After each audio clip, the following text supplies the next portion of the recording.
초등 6학년 1학기 사회 민주주의 발전과 시민 참여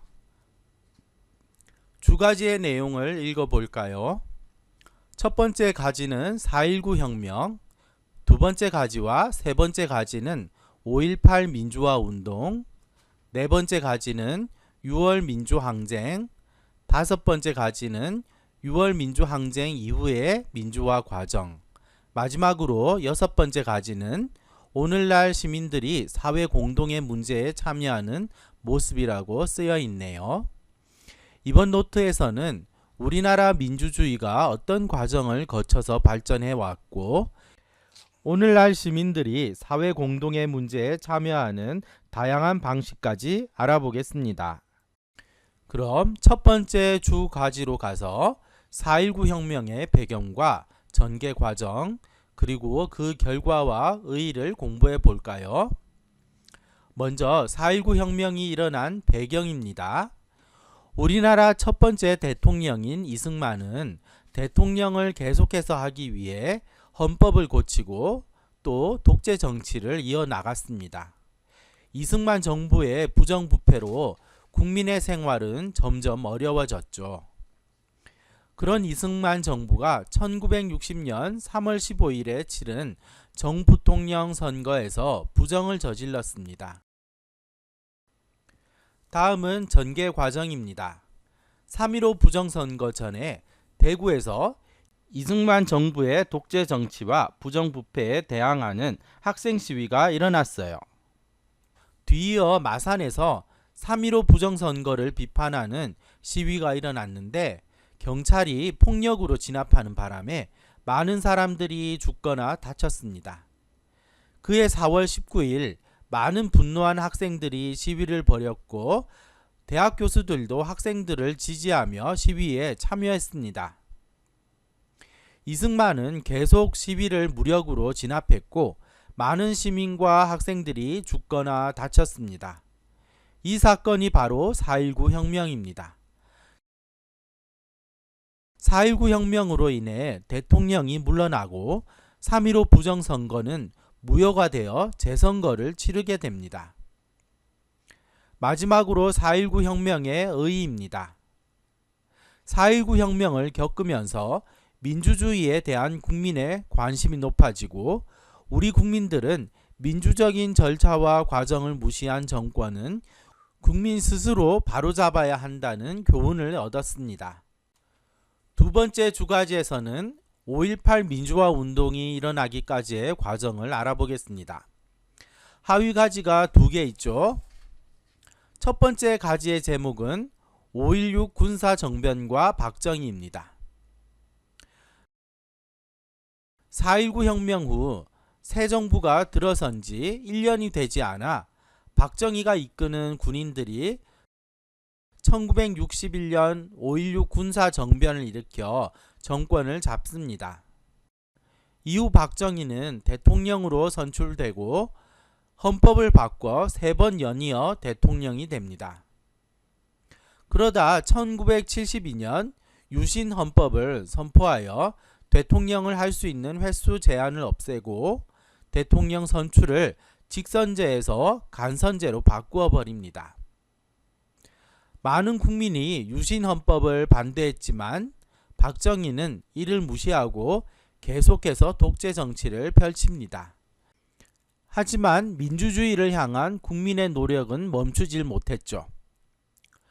그러던 중에 1979년 독재 정치를 반대하는 대규모 시위가 일어났고 혼란스러운 상황에서 박정희는 부하에게 살해되고 맙니다. 박정희의 죽음으로 독재 정치가 끝나고 민주화 사회에 대한 기대가 높아졌지만 전두환을 중심으로 군인들이 또다시 정변을 일으켰습니다.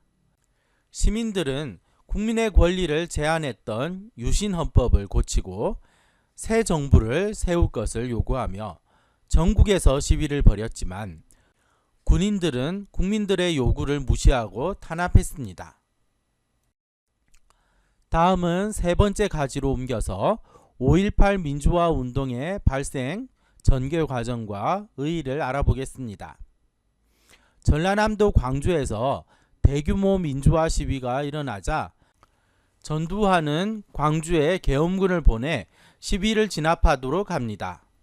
계엄군은 무력으로 시위를 진압했고 이 과정에서 많은 사람들이 죽거나 다쳤어요. 분노한 시민들이 무력을 쓰는 군인들에게 대항하기 위해 시민군을 만들어 시위를 이어나갔는데 이것이 바로 1980년의 5.18 민주화 운동입니다. 결국 계엄군이 전라남도청을 공격해서 수많은 사람들이 희생되고 맙니다. 군인들은 광주를 봉쇄하여 사람들이 드나들 수 없도록 하고 광주에서 일어난 일이 신문이나 방송을 통해 알려지는 것을 막았습니다. 하지만 많은 어려움에도 불구하고 시민군과 시민, 학생들은 계엄군의 만행을 외부에 알리려고 노력하고 시위 중에 잡혀간 사람들을 풀어줄 것과 계엄군이 물러날 것을 줄기차게 요구했습니다. 그리고 스스로 광주 시내의 질서를 지키려고 힘썼으며 서로 도우며 힘든 상황을 헤쳐나가려 노력했습니다. 마지막으로 5.18 민주화 운동의 의의를 알아볼까요? 5.18 민주화 운동은 민주주의를 지키려는 시민과 학생의 의지를 보여주었으며 우리나라 민주주의 발전의 밑거름이 되었습니다. 그리고 세계 여러 나라의 민주화 운동에 영향을 주었죠. 다음은 네 번째 가지로 옮겨서 6월 민주항쟁의 배경과 전개 과정, 결과와 의의를 배워보겠습니다. 먼저 전두환 정부 시기의 사회 모습을 정리해 볼까요? 5.18 민주화 운동을 진압한 이후로 전두환은 간선제로 대통령이 되었습니다.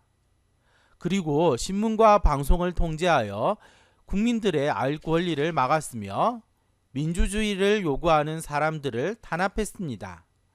그런 상황에 1987년 민주화 운동을 하던 박종철 학생이 고문을 이기지 못하고 끝내 숨지는 사건이 발생했습니다.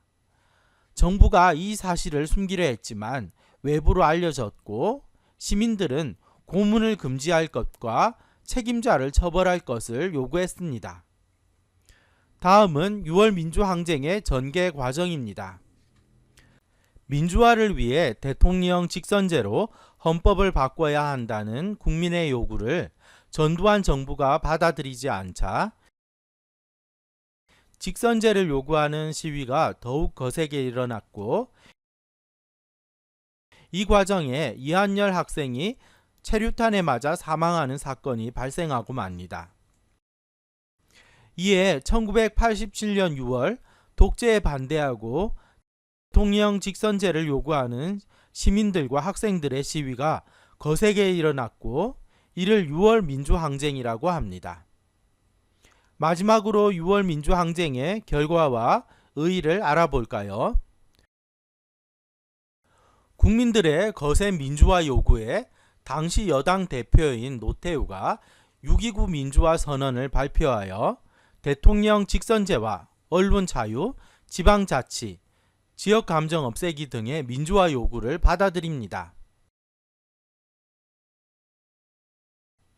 이처럼 6월 민주항쟁은 우리 사회의 여러 분야에서 민주적인 제도를 만들고 이를 실천할 수 있도록 만들어준 중요한 사건입니다. 다음은 6월 민주항쟁 이후의 민주화 과정에서 달성한 두 가지 중요한 제도를 정리해 보겠습니다. 첫 번째는 대통령 직선제입니다. 1987년 제13대 대통령 선거를 통해 국민들은 16년 만에 대통령을 직접 뽑게 됩니다.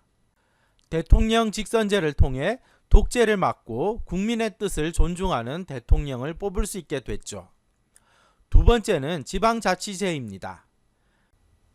지방자치란 지역의 주민이 직접 선출한 지방의회 의원과 지방자치단체장에게 그 지역의 일을 처리하도록 맡기는 제도입니다. 지방자치제는 1952년 처음 시행되었다가 5.16 군사정변 때 폐지되었고 6.29 민주화 선언으로 다시 실시된 제도로 1991년 선거를 치러서 지방의회를 구성했고 1995년에는 지방의회 선거와 함께 지방자치단체장 선거를 치르면서 완전한 모습을 갖추게 됩니다. 그럼 지방자치제의 특징을 알아볼까요? 지방자치제는 지역의 문제를 해결하기 위해 지역 주민들이 직접 의견을 제시하고 지역의 대표는 이 의견을 모아서 지역의 문제를 민주적으로 해결하는 제도입니다. 마지막 6번째 주가지로 가서 오늘날 시민들이 사회 공동의 문제에 참여하는 모습을 알아볼까요?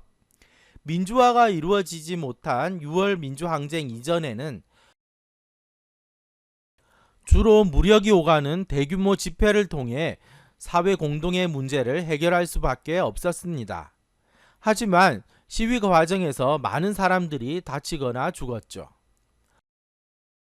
오늘날은 사회 공동의 문제에 참여하는 과정에서 촛불 집회, 캠페인, 1인 시위, 서명운동 등의 평화적이고 민주적인 참여 방식이 자리를 잡았습니다. 그리고 정보통신 기술의 발달로 누리소통망 서비스나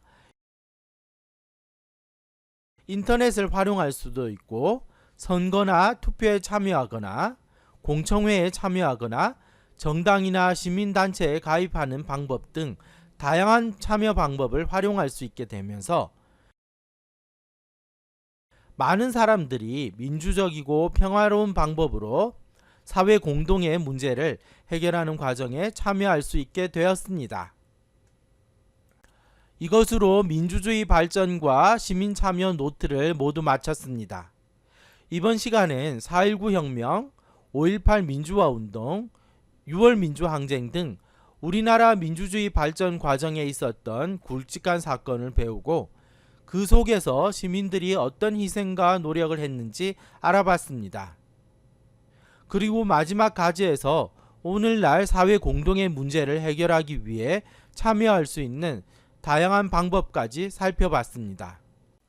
지금 누리고 있는 민주주의가 시민들의 많은 희생과 노력으로 이루어졌다는 사실을 알고 평화롭고 민주적인 방법으로 우리 사회 공동의 문제를 해결하기 위해 적극적으로 참여해야겠죠.